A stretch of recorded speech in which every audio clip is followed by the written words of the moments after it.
오늘은 창세기 24장 62절에서 27절 말씀을 우리가 살펴보려고 합니다. 지난 시간에 아브라함이 이삭의 그 아내를 구하기 위해서 엘리에셀을 보내서 그 아내가 될 리브가를 데려오는 그 장면까지 우리가 살펴보았습니다. 이삭은 아버지 그 아브라함과 마찬가지로 믿음의 사람이었습니다. 또 이삭은 말씀드린 것처럼 아브라함이 100세에 낳은 아들이고 유일한 상속자고 또 평생 동안 약속의 땅에 거했다는 것을 우리는 알 수 있습니다. 그리고 40세에 아버지가 정해준 리브가를 취해서 아내로 삼았는데 그 아내가 그 리브가는 부두엘의 딸이고 라반의 누이였다라고 하는 부분이죠. 저번 시간에 잠깐 언급했던 부분이지만 리브가는 유대인이 아니고 이방인이다라고 말씀을 드렸습니다. 그 부분에 대해서 이제 오늘 잠깐 말씀을 드리려고 하는데요.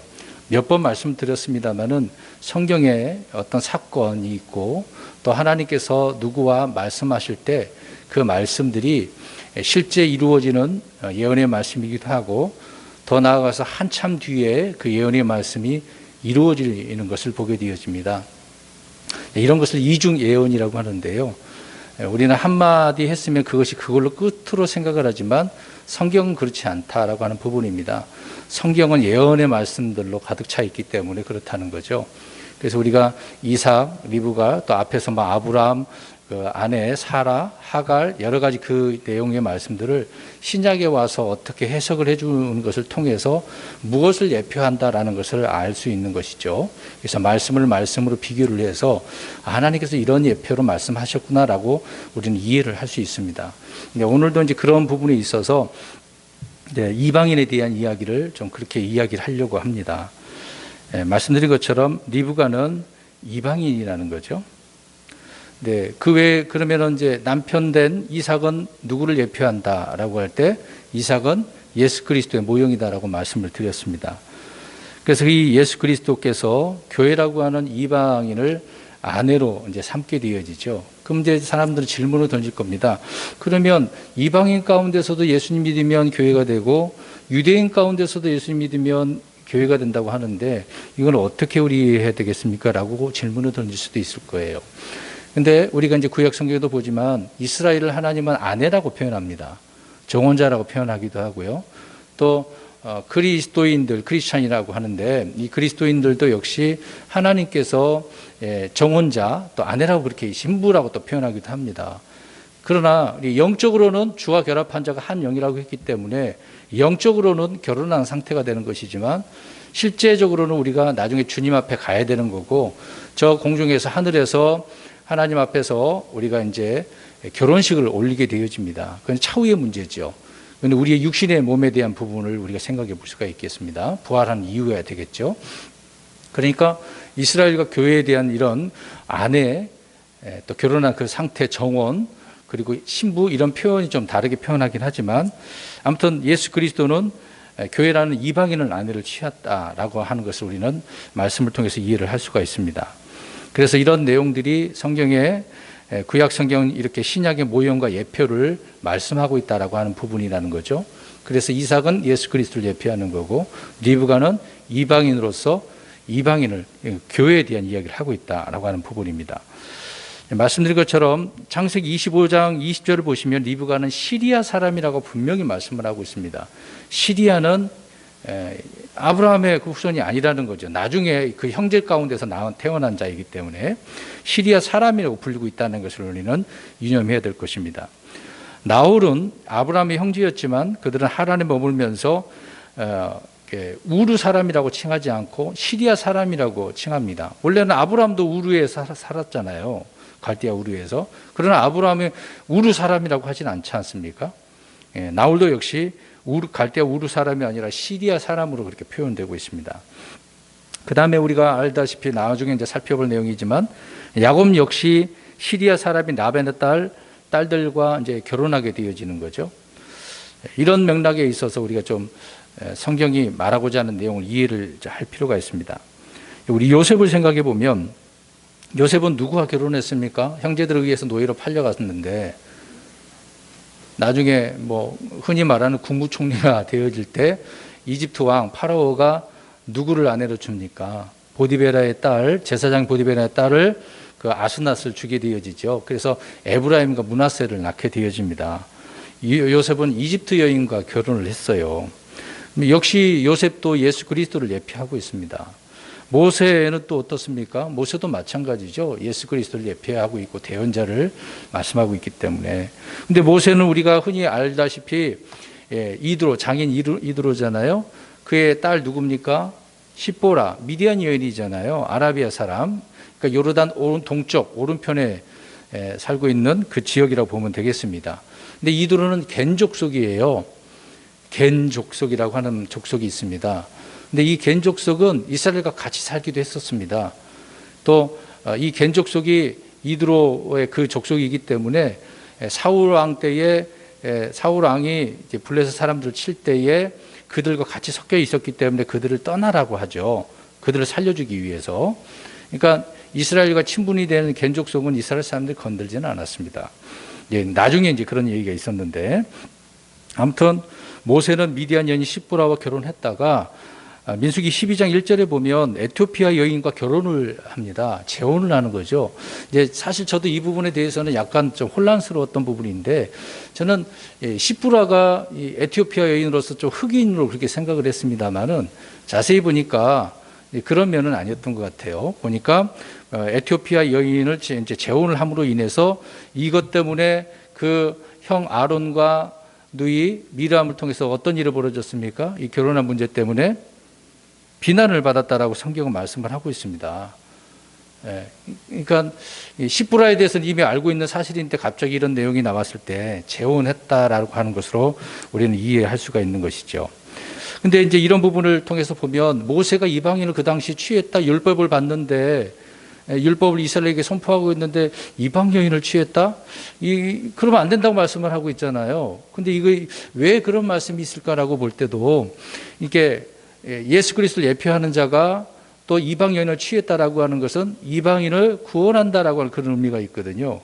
그런 의미에서 우리 예수님도 이방인들의 구원자가 되신다라고 하는 부분인 것입니다. 예언적인 이런 부분을 볼 때 우리가 그렇게 이해해도 틀림없다라고 하는 부분을 이해할 수 있습니다. 그런데 이런 예는 율법 시대도 마찬가지지만 예수님을 예표하는 다윗 역시 이방 여인을 취했습니까? 안 취했습니까? 이방 여인 취했잖아요. 누구를 취했습니까? 여러 명 있긴 하지만은 그 중에 이제 밧세바가 있잖아요. 그래서 그 밧세바를 취해서 솔로몬을 낳았습니다. 우리가 알다시피 밧세바는 유대인이 아닙니다. 헷 족속 우리아의 아내였고 그 아버지가 엘리암이라 암멜, 그러니까 엘리암과 암멜이라고 성경은 좀 따로 그렇게 표현하고 있습니다만은 그 조부라고 하는 아히도벨이 있습니다. 아히도벨이 이제 처음에는 다윗을 도왔다가 다윗을 배신하게 되어지죠. 압살롬한테 붙어가지고.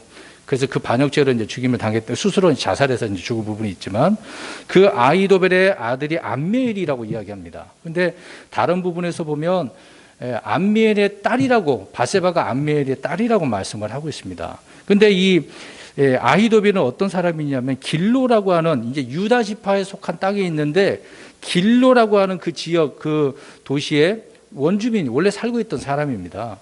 그런 사람이 다윗과 어떻게 연관되었던 것 같아요. 또 그러기 전에 이 밧세바를 이제 다윗이 봄으로 인해서 아내를 취한 그 내용을 보게 되어집니다. 아무튼 밧세바도 역시 이방 여인입니다. 유대인 절대 아닙니다. 또 솔로몬, 그 아들 이제 솔로몬 어떻습니까? 솔로몬도 이방 여인을 취합니까? 안 취합니까? 많이 취했죠. 또 왜 그러냐면 다른 나라와 동맹을 맺으면서 아내들과 정략 결혼을 하게 됐기 때문에 많은 후궁들, 우리 왕후들이 있었습니다. 그래서 그 중에 이제 결혼해서 낳은, 이방 여인과 결혼해서 낳은 아이가 르호보암이잖아요. 르호보암이 솔로몬 다음에 왕의 자리를 차지했잖아요. 여로보암은 또 있고 르호보암은 따로 또 있습니다. 여로보암은 다른 사람이죠. 근데 이 이방 솔로몬의 그 이방 여인이 누구냐면 암몬 여인 나아마예요. 암몬 여인과, 물론 우리가 솔로몬의 잘못한 부분도 있지만 솔로몬은 예수님을 또 예표하고 있기 때문에 그렇습니다. 자, 그래서 성경은 이렇게 어떤 인물이 있으면 이방인을 취한 것을 볼 때 이런 하나님께서 이런 예언적인 부분으로 말씀해 준 게 있구나라고 알 수가 있다는 겁니다. 그래서 마태복음 1장에 보면 이제 예수님의 이제 흔히 말하는 이제 혈통 족보가 나오는 이제 세대에 대한 이야기인데 거기에서 분명하게 반복해서 이런 이방 여인에 대한 부분을 언급하고 있다는 겁니다. 그래서 오늘 이제 말씀으로 돌아가 보면 엘리에셀은 하란으로 가서 리브가를 구했는데 이 리브가는 시리아 사람 이방인이었다라는 것입니다. 그런 것입니다. 자, 그러면 이제 우리 이삭에 대해서 좀 살펴보려고 하는데 오늘 이삭 얘기도 나온 부분이거든요. 오늘 리브가 이야기도 해야 되지만은 이삭에 대한 먼저 이 말씀을 좀 살펴보려고 합니다. 이삭은 어떤 영적 생활을 했을까요? 자기 이제 아버지와 지금 살고 있습니다. 아버지는 아브라함은 지금 우리가 다음 주에 이제 살펴보겠습니다만은 아브라함이 죽게 되어지잖아요. 그러기 전까지 이삭은 어떻게 살고 있을까? 이제 어머니가 사라가 죽고 그 다음에 아내를 구하고 계속해서 살고 있는데 어떤 영적 생활을 하며 살았을까라고 하는 부분을 잠깐 말씀드리려고 합니다. 이삭은 먼저 순종의 사람이었습니다. 순종의 사람. 어떤 의미에서 순종했느냐? 아브라함이 번제 헌물을 드릴 때 이삭은 몸부림쳤나요? 안 죽으려고 나 거기에 제물이 되지 않으려고 그러지 않았다는 거죠. 순순히 자발적으로 가서 자기가 거기에 물어보긴 했습니다만은 그 자리에 누워서 제물이 되는 건 아닙니까? 실제로 뭐 그렇게 드려지는 않는 부분이지만 또 이삭 역시 부활에 대한 것을 믿었다라는 것을 우리는 성경적으로 이해할 수 있습니다. 아브라함도 믿었고요, 이삭도 믿었고요. 그래서 이런 부활의 영광을 보면서 십자가에, 그러니까 자기 이제 죽음을 내놓는 거 아닙니까? 우리 예수님께서도 부활의 영광을 나중에 취하시기 위해서 십자가에서 자신을 내어주신 것 아니겠습니까? 그런 것처럼 이삭도 자기가 부활할 것, 다시 살아날지를 믿으면서도 자기 자신을 내어줬다라고 하는 부분인 것이죠. 그래서 이런 면에 있어서 이삭은 순종의 사람이었다라고 하는 부분입니다. 또 하나는 창세기 25장 21절을 보면 우리 이제 다음에 이제 살펴볼 말씀이죠. 25장 21절을 보면 자기 아내 리브가가 수퇴하지 못하니까 어떻게 했다고 나옵니까? 죽게 간구했다. 그러니까 기도한 사람이었다는 거죠. 그냥 우리가 사건을 보면 뭐 그때 기도기도 그렇게 생각하면 안 됩니다. 그래서 이삭은 순종의 사람이었고 영적 생활을 그렇게 평상시에도 하고 있었던 거죠. 그리고 기도의 사람이었다. 그 다음에 히브리서 11장 20절을 보면 이삭 역시 믿음의 사람이라고 이야기를 하고 있습니다. 이삭은 과거나 현재일 뿐만 아니라 다가올 일들에 관해서 주의 말씀을 믿었다라고 말씀을 하고 있습니다. 그러니까 약속을 믿는 믿음의 어떤 소망이 있었던 거죠. 그 말씀에 있어서 분명히 믿었기 때문에 그대로 이루실 줄 믿었으니까 소망을 갖고 살았다는 것을 알 수 있습니다. 그래서 이삭은 아버지 아브라함과 마찬가지로 약속의 땅에 머물면서 장막에 거하고 또 순례자고 또 나그네의 삶을 살았다라고 하는 부분입니다. 그 다음에 네 번째로는 묵상의 사람이었습니다. 묵상의 사람. 오늘 이제 그 내용을 우리가 살펴볼 것인데요. 그래서 주의 말씀을 묵상하고서 하루의 시간을 보게 되어집니다. 주께 받은 약속의 말씀을 묵상한 것으로 우리가 봐야 되는 거죠. 그냥 아무 생각 없이 묵상하는 사람은 없잖아요. 무엇에 대해서 우리는 묵상한다고 하는 거잖아요. 흔히 지금 우리는 묵상한다라고 할 때 그 말씀을 묵상하지 않습니까? 명상이 아니라 묵상이라는 거죠. 그래서 이삭은 예수 그리스도의 모형이면서도 또 하나는 우리 그리스도인들의 모형이 되는 것입니다. 그 부분에 이제 말씀이 있는데요. 갈라디아서 4장 28절 보면 형제들아 이제 우리는 이삭과 같이 약속의 아이들이니라 이렇게 말씀하고 있습니다. 바울이 우리는이라고 믿는 자를 말하는 거잖아요. 이삭과 같이 약속의 아들이다. 그러니까 이삭이 우리 그리스도인들을 모형으로 예언을 하고 있다라는 것을 알 수 있는 것이죠. 그러니까 이삭은 하나님의 약속을 믿었고 순종했고 소망했고 기도했고 묵상했다. 이렇게 살고 있었다는 거죠. 그냥 성경이 이렇게 기록되어 있으니까 그 정도로 끝나는 게 아니라 그 오랜 삶 동안 계속해서 이렇게 살았다는 겁니다. 한두 번 한 게 아니라는 거죠. 우리는 그래서 이것을 기억함으로 이삭과 같이 약속의 아이들이라고 할 때 이삭과 같이 이런 삶을 살아가야 되는 것이죠. 자, 그러면 이 부분에서 우리가 이제 좀 살펴보려고 합니다. 62절 보십시오. 이삭이 라헬의 우물 곁에서 길에서 왔으니 이는 그가 남쪽 지방에 거였기 때문이라. 간단한 내용이지만 라헬의 우물 곁에서 왔다라고 표현하고 있습니다. 그러니까 그곳에서 양떼를 치고 있었다라는 것을 알 수가 있어요. 그 당시에는 양을 치고 있었기 때문에 그렇습니다. 농사하지는 않았습니다. 나중에 이스라엘은 농사 짓는 거죠. 농업이 발달되는 것입니다. 이제 과거에는 이제 이렇게 목축업을 했던 것인데, 근데 이 라헬로이라고 하는 우물은 창세기 16장 14절을 보면 가데스와 베레 사이에 있는 곳이라는 것을 알 수 있습니다. 거기에 이제 하갈이 도망가다가 주의 천사를 만난 곳이거든요. 그런 장소에 지금 있었습니다. 뭐 꼭 특별하다라고 볼 수도 없고, 또 그 지역에서 좋은 일도 있었고 나쁜 일도 있는 그 사건들이 있습니다. 아무튼 그런 지역에 지금 있었다라고 표현하고 있습니다. 63절을 보십시오. 이삭이 저물 때에 들에 나가 묵상하다가 눈을 들어 바라보니 보라, 낙타들이 오더라. 자, 보니까 말씀드린 것처럼 이삭이 저녁 때 이제 들에 나갔어요. 저녁 때에 들에 나갔네요. 저녁 때에 들에 나갔다. 그럼 나가서 뭐 했겠습니까? 금방 읽은 대로 묵상하러 나간 거예요. 이삭이 놀러 나가서 신부를 맞이하는 시각이라는 것을 보십시오. 저녁 때라고 그랬습니다. 이스라엘의 저녁은 이제 시작점이 되는 거죠. 이때가 해질 때인 것인데 그들은 시작할 그 부분이라는 것을 알 수 있습니다. 근데 들이라고 했습니다. 저녁 때 시작할 쯤에 들로 나갔네요. 근데 마태복음 13장 38절을 보면은 들은 주님께서 세상이라고 했거든요. 세상. 근데 성경은 이제 여러 가지로 이렇게 표현한 부분이 있습니다만은 아무튼 이삭은 들에 나가 무엇을 했는가라고 할 때 묵상을 했습니다.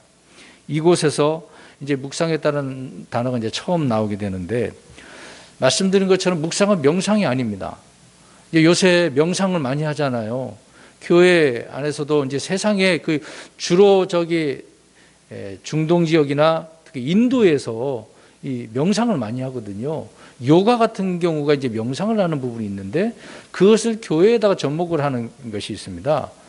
이제 이런 것은 좀 잘못된 부분인데 예전에 그래서 주의 첫날 일요일 날 이제 말씀 전한 부분이 있었습니다. 그 내용을 찾아서 이제 살펴보시면 될 것 같고 아무튼 명상은 아니고 묵상이라는 것입니다. 그런데 묵상은 뭐냐? 성경적으로 좀 표현하려고 합니다. 곰곰이 생각하고 읊조리며 되새김질하는 것이 묵상이라는 거거든요. 가만히 생각하고 아무 생각 안 하는 게 나를 내려놓는다 그런 의미가 아닙니다. 우리는 하나님의 말씀을 생각하고 읊조리고 되새김질하는 거예요. 이게 묵상입니다. 근데 대부분 묵상을 그렇게 하지는 않죠. 그렇게 말씀이 뭔가 어떤 의미인가 깊이 생각해야 되는데 그냥 바로 그것을 나한테 적용을 해가지고 오늘 하루 이런 거다라고 해석을 해버리죠. 그런 것은 아닙니다. 묵상은 종교적인 명상과 달리 마음을 비우는 것이 아니라 오히려 채우는 겁니다. 대부분 그 인도에서 오는 그것을 비워야 된다 그러잖아요. 아니에요. 묵상은 오히려 채우는 겁니다. 곰곰이 말씀을 생각하면서 되새김질하면서 읊조리면서 그 말씀을 내 안에 채우는 거거든요.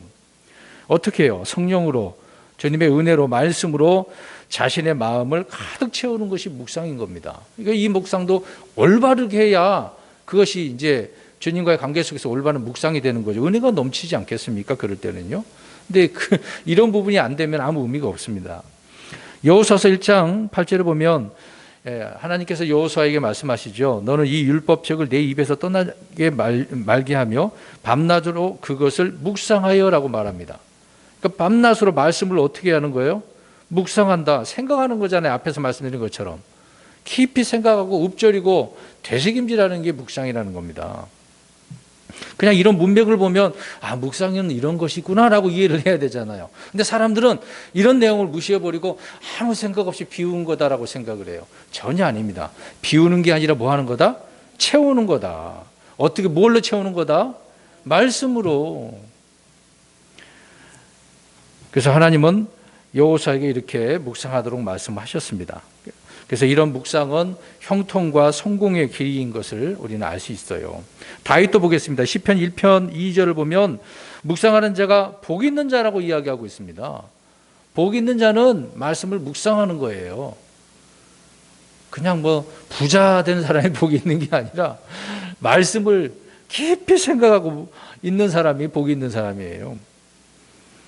이스라엘의 목자 다윗은 묵상의 사람이었다고 이야기합니다. 우리 시편 19편 14절을 한번 보세요.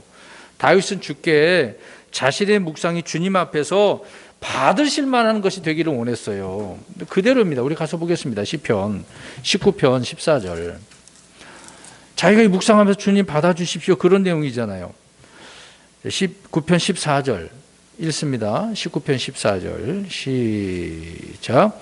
오 나의 힘이시오 나의 구속자이신 주여, 내 입의 말들과 내 마음의 묵상이 주의 눈앞에서 받으실 만한 것이 되기를 원하나이다.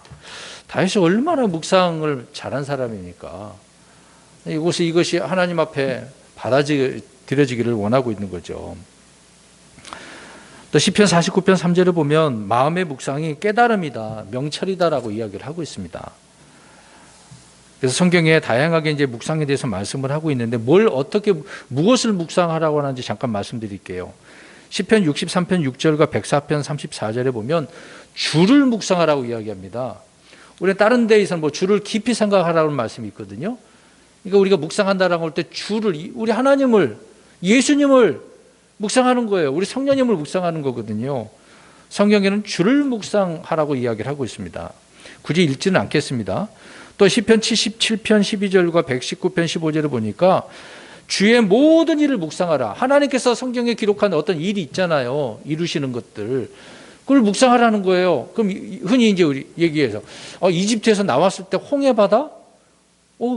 그 사건을 묵상하라는 거예요. 하나님께서 행하신 일들을. 왜 이런 일을 했고, 무슨 일 때문에 하셨는지, 뭔가 보여주기 위해서 하신 것인지, 그걸 묵상하라는 겁니다. 주님의 모든 일. 그 다음에 119편 15절에 보면은 주의 훈계들을 묵상하라. 훈계하신 내용들이 얼마나 많습니까? 잠언서에도 많이 기록되어져 있죠. 어리석은 것과 또 지혜로운 것과 이런 명철에 대한 이야기를 얼마나 말씀합니까? 여러 가지 훈계의 말씀들이 있죠. 그것도 묵상하는 겁니다.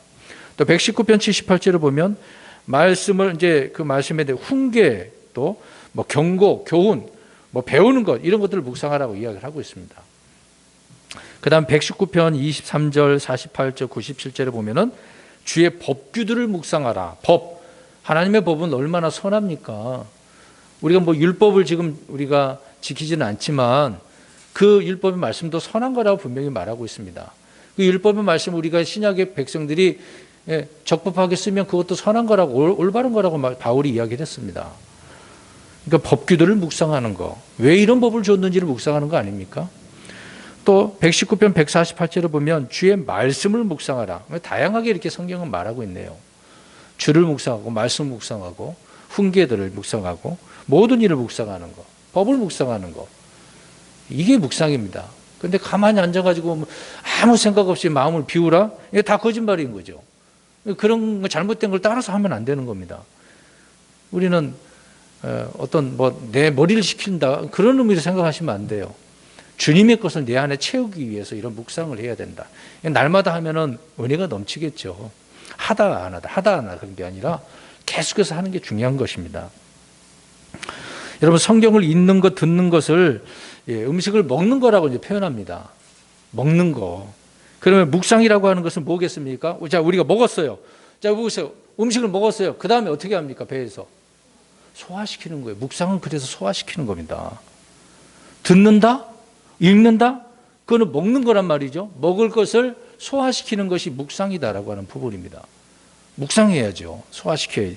그 말씀을 잘 소화시켜서 내가 삶 속에서 사용하기. 영양분이 다 소화되면 모든 곳에 다 퍼지는 거 아닙니까? 그럼 건강한 거잖아요. 묵상이라고 하는 것은 바로 그런 의미죠. 여러분, 음식을 먹지 않으면 살 수 있습니까? 없죠. 근데 먹어도 소화가 되지 않으면 얼마나 우리 뱃속에서 고통스럽겠어요. 소화 안 되면 우리 고생자면 소화 잘 안 돼가지고 자주 어떻게 합니까? 식사하고 나셔서 한 바퀴 도시죠.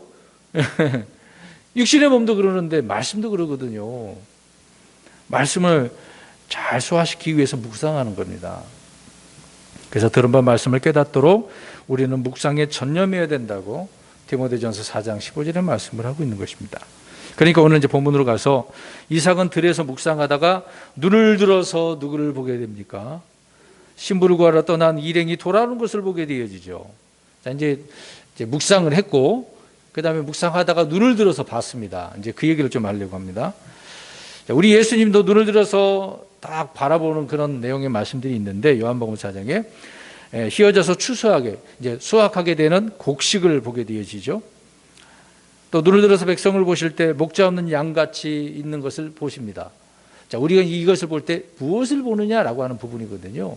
그럼 묵상하다가 눈을 들어서 보면은 잘못된 거 보면 안 되잖아요. 내가 바라보려고 하는 것이 있어야 되잖아요. 무엇을 바라봐야 되는가. 그래서 눈을 들어서 무엇을 보는가가 중요한 것입니다. 바로 이것이 어떤 문제이냐면 그 사람의 인성의 문제고 가치관의 문제죠. 신앙의 문제인 것입니다. 우리가 이제 그런 것을 볼 때 롯을 보면 어떻습니까? 그 사람의 가치관, 신앙 상태가 어때요? 롯은요. 아브라함에게도 떠나서 저 소돔에 가면 지금보다 더 얼마나 더 행복하게 아름답게 살까. 그래서 하나님 동산 같다고 표현하잖아요. 그 사람의 신앙과 가치관이 그거니까 그 길로 갈 수밖에 없는 겁니다. 눈을 들어서 뭘 보느냐가 중요한 것이죠. 우리는 눈을 들어서 주님을 보는 겁니다. 다른 거 뭘 바라볼 게 있겠어요? 이 땅에서 뭐 바라볼 거 다 제한적이잖아요. 한계가 있고 다 없어져 버릴 거. 근데 사람들은 그것에 관심이 더 있으니까 그러겠죠. 그것을 바라보니까. 자, 아무튼 이삭은 묵상한 사람이었고 눈을 들어서 바라보았는데 그 일행을 돌아온 일행을 봤다. 64절 보겠습니다. 근데도 이제 이삭도 눈을 들어봤지만 이 리브가도 눈을 들어보네요. 리브가가 눈을 들어 이삭을 보고는 낙타에서 내렸으니. 자, 이삭을 보고 낙타에서 내렸네요. 근데 들에서 묵사하고 있는 이삭을 보고 낙타에서 내렸다는 것입니다. 근데 그러기 전에 이제 다음 구절에 나오지만 엘리에셀에게 인도를 받아서 지금 오고서 이제 질문을 던지는 거잖아요. 자, 이 부분을 한번 보겠습니다. 자, 먼저 그러면 이제 하란에서 지금 여기까지 오고 있는 거 아닙니까? 누구의 인도를 받고 있는 거죠? 저번 주에 말씀드렸습니다만. 그렇죠. 엘리에셀이라고 하는 그 예표적으로 우리 성령님의 인도하심을 따라서 오고 있는 거죠. 이제 두 가지입니다. 죄인들을 예수님께 인도하는 것은 율법인데 구원받은 성도를 예수님께로 인도하는 것은 성령님이라는 거죠. 지금 저와 여러분도 구원받은 자라고 한다면 계속해서 우리 성령님이 저와 여러분들을 예수님께 구속의 날까지 우리 공중으로 들림받을 때까지 진리의 길로 인도하고 있다는 거죠. 예수님께로 인도하고 있다는 겁니다. 그러니까 리브가는 자신의 길, 자신의 생각이 아니라 엘리에셀이라고 하는 성령님께서 길을 제시하실 때 그 길을 따름으로써 결국에 누구를 지금 이제 보게 되는 겁니까? 눈을 들어서 이삭을 보게 되어지는 내용을 말씀을 하고 있는 겁니다. 그래서 우리 그리스도인들은 소망 가운데 믿음으로 예수님을 보지만 언젠가 친히 예수님의 얼굴을 보게 될까요? 안 보게 될까요? 얼굴과 얼굴을 마주대어 보게 될 것입니다. 그날에 오기를 우리는 간절히 또 소망해야 되겠죠.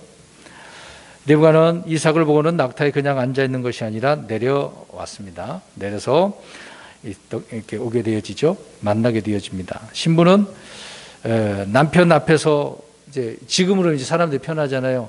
요새 막 인간 평등, 인권 이야기를 많이 합니다. 근데 생각해 보세요. 내려와서 지금 뭐 하려고 하는 거겠어요? 뭘 하려고 할까요? 내려서? 네? 똑같은 입장에 있는 것은 아니잖아요. 신부로 가기 때문에. 그러니까 그 남편과 아내에 대한 그 존중심도 있겠습니다만 어떤 질서적인 그런 면이라는 것을 볼 수가 있습니다.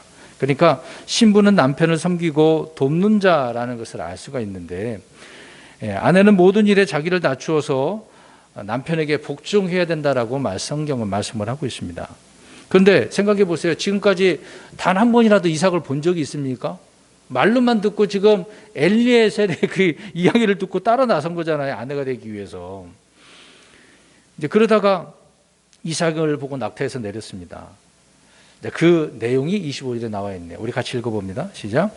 이는 그녀가 그 종에게 이르기를 들에서 우리를 만나러 걸어오는 이 사람이 누구니까 하며 그 종이 이르기를 나의 주인이로소이다 하였기 때문이더라.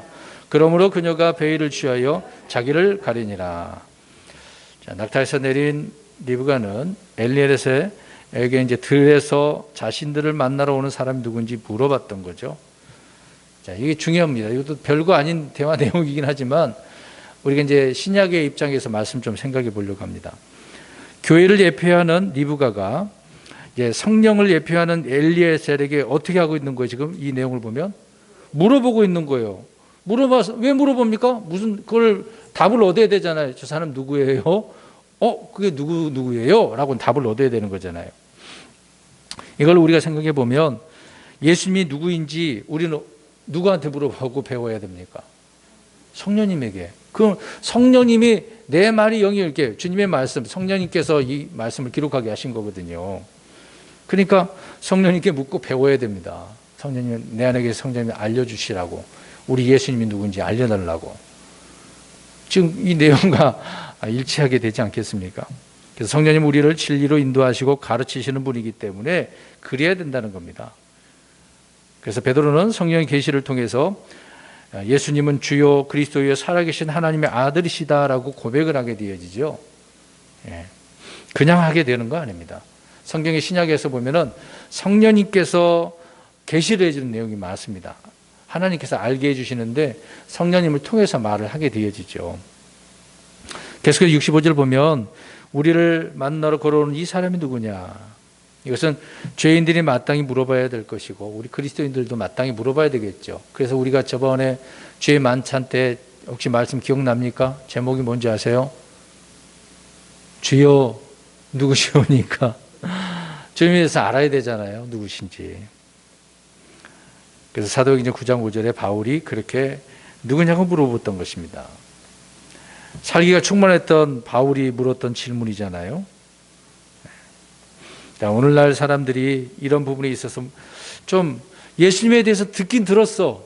근데 그분이 누군데? 라고 이렇게 물어보는 사람은 흔치 않습니다. 예수님에 대해서 듣는 것은 있는데 누구냐고 물어보지는 않죠.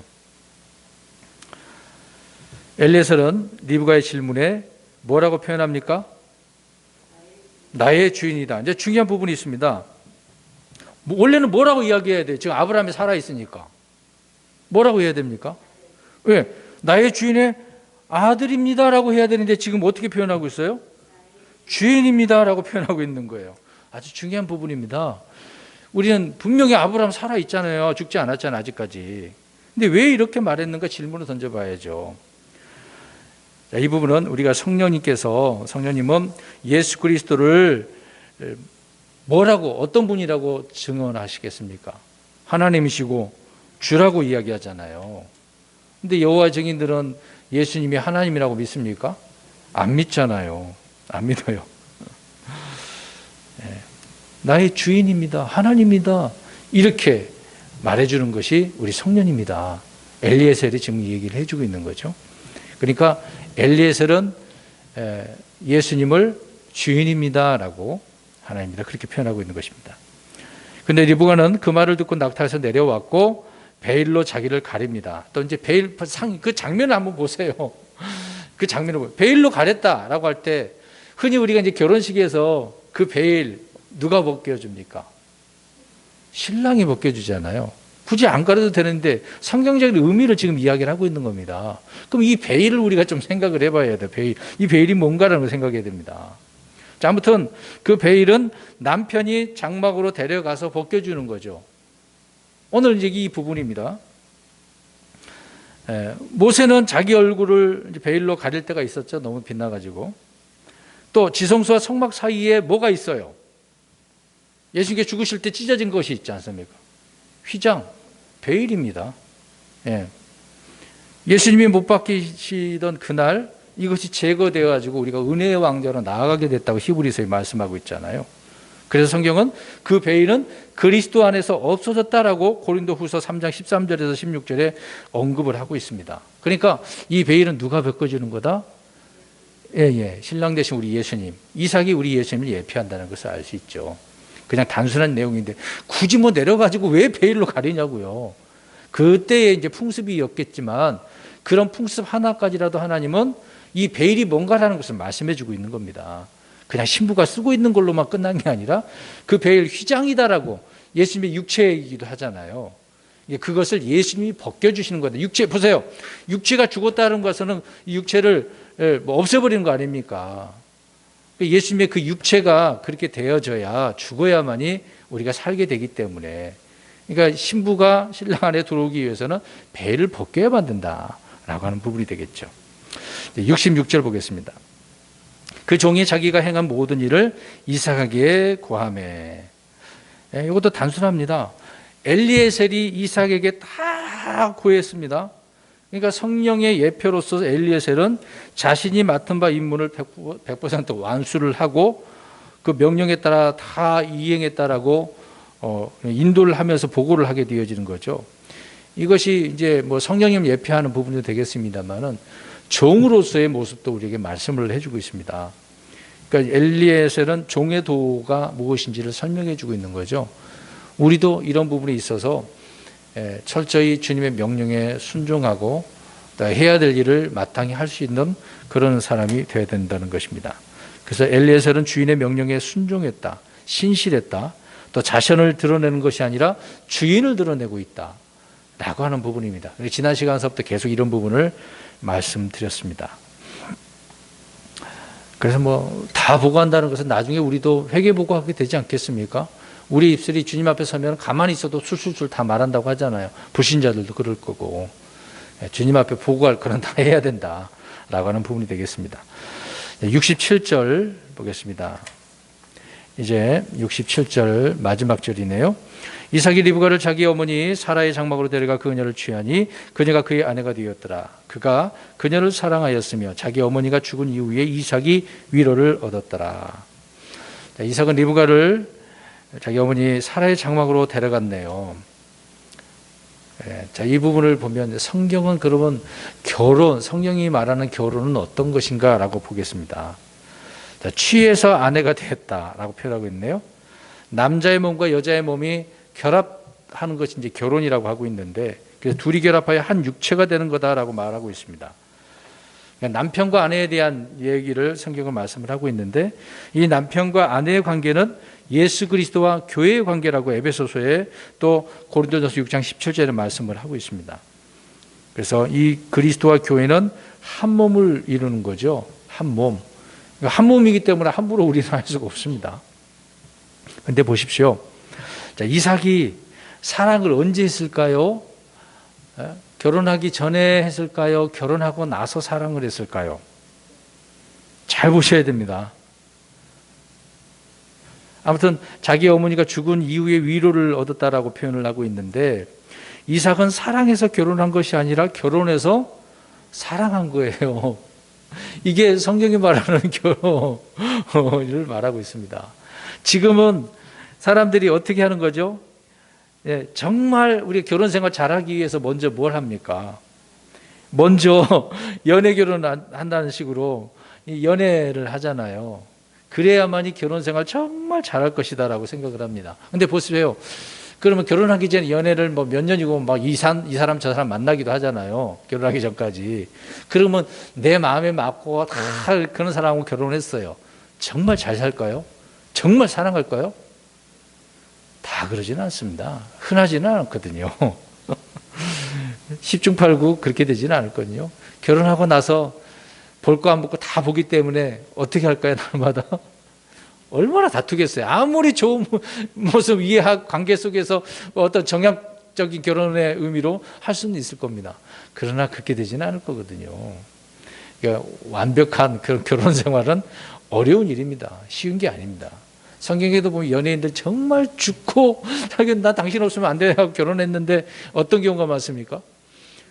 금방 깨지더라고요. 몇 년 못 가요. 이 연예인 그 유명한 있잖아요. 뭐 태양 후에 그런 얘기 있지만 정말 행복하게 잘 살 줄 알았네. 물론 다는 그렇지 않지만 대부분 그렇다는 거죠. 자, 성경은 남자들에게 자기 아내를 사랑하라고 이야기합니다. 자기 아내가 될지도 모르는 사람을 사랑하라는 거 아니에요. 자기 아내가 아닌 사람을 사랑하는 게 아니에요. 남의 아내를 사랑하는 것이 아닙니다. 정해 주신 대로 계속해서 더욱더 사랑하는 그런 관계가 되라고 이야기를 하고 있는 거죠. 그래서 성경은 결혼해서 사랑하는 거다라고 이야기를 하고 있습니다. 지금 현대인들하고는 앞뒤가 안 맞겠죠. 결혼하기 전에 막 뜨겁게 사랑을 하고 싶어 하고 있는데, 성경은 그렇게 말하고 있지 않습니다. 이런 면을 볼 때, 목사님 그러면 어떻게 결혼해요? 그런지도 모르겠네요. 알아야 뭐 한다고 결혼한다고 그러잖아요. 그러니까 성경의 의미만 우리가 기억을 하면 좋을 것 같습니다. 우리 잠언서 18장 22절을 한번 볼까요? 이삭은 이제 뭐 세상의 모든 다른 남편과 마찬가지로 아내를 통해 위로를 얻었다고 하는 부분이 있는데요. 잠언서를 좀 우리 한번 보겠습니다. 잠언 18장 22절. 18장 22절. 자, 읽어봅니다. 시작. 누구든지 아내를 얻는 자는 좋은 것을 얻고 주의 호의를 얻느니라. 아내를 얻는 자는 좋은 것을 얻네요. 좋은 것. 그 좋은 것이 뭐 성경이 다양하게 말씀을 하고 있습니다만은, 그러니까 남편은 아내를 얻어야 된다는 거. 우리 예수님이 아내를 얻는 거 중요한 부분이 되겠죠. 이삭이 리브가를 죽은 자기 어머니 사라의 장막으로 인도한 것은 예표적으로 교리적인 의미가 있습니다. 이 부분은 좀 어려운 부분입니다. 로마서 11장 17절 20절을 봐야 되는데, 참 올리브 나무 그 비유가 나오는데요. 거기에서 꺾인 가지를 대신해서 어떤 가지가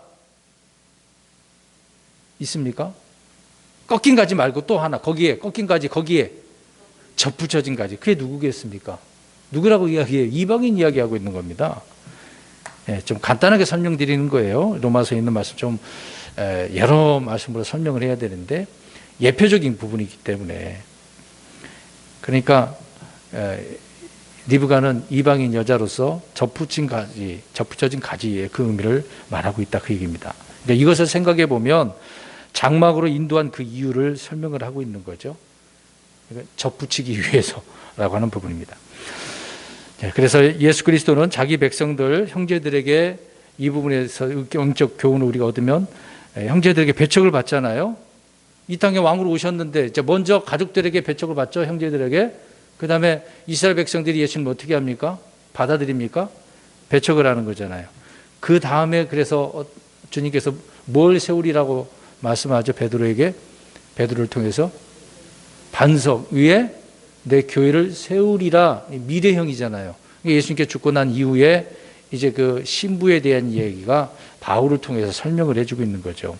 그러니까 이방인들의 교회를 통해 위로를 받는다, 이제 그런 의미로 우리가 이해를 하면 된다는 것입니다. 오늘 이 마지막 67절이요. 그러니까 이스라엘은 영적으로 지금 죽어서 세상에 묻혀버려 있는 상태지만 예수 그리스도는 교회란 신부를 얻어서 위로를 얻는 것이다 라는 부분이 말씀인 것입니다. 그래서 오늘은 두 가지죠. 이삭은 영적인 사람인데 영적 생활을 잘했고 순종한 사람, 기도하는 사람이라는 거죠. 묵상을 잘하는 또 그런 사람이었다. 리브가는 어떤 여자죠? 이방인입니다. 이방 여인이 신랑을 만나서 또 그 신랑을 통해서 베일이 벗겨짐으로 접붙여진 가지로 한 몸이 된 것, 결혼한 상태가 되어지는 것. 이제 이것은 이제 예수 그리스도께서 교회라고 하는 것을 얻기 위한 하나의 예표였다라고 하는 부분인 것입니다. 아무튼 결론적으로 우리가 여기서 말씀을 적용하는 부분에 몇 가지를 설명드린다면, 그 중에 하나는 묵상하는 사람이 된다는 거죠. 이삭처럼. 우리는 이런 사람. 그리고 리브가가 그 신랑을 얻기 위해서 이제 성령님을 예표하고 있는 엘리에셀을 따라가야 된다는 것. 결국 그 인도를 통해 남편 된 이삭을 만나는 것처럼 우리 그리스도인들이 성령님을 통해서 우리 예수님을 만나는 것, 그분이 누군가라는 것을 경험해야 된다. 이런 부분을 우리가 적용을 해서 깊이 생각했으면 좋겠습니다. 기도하겠습니다.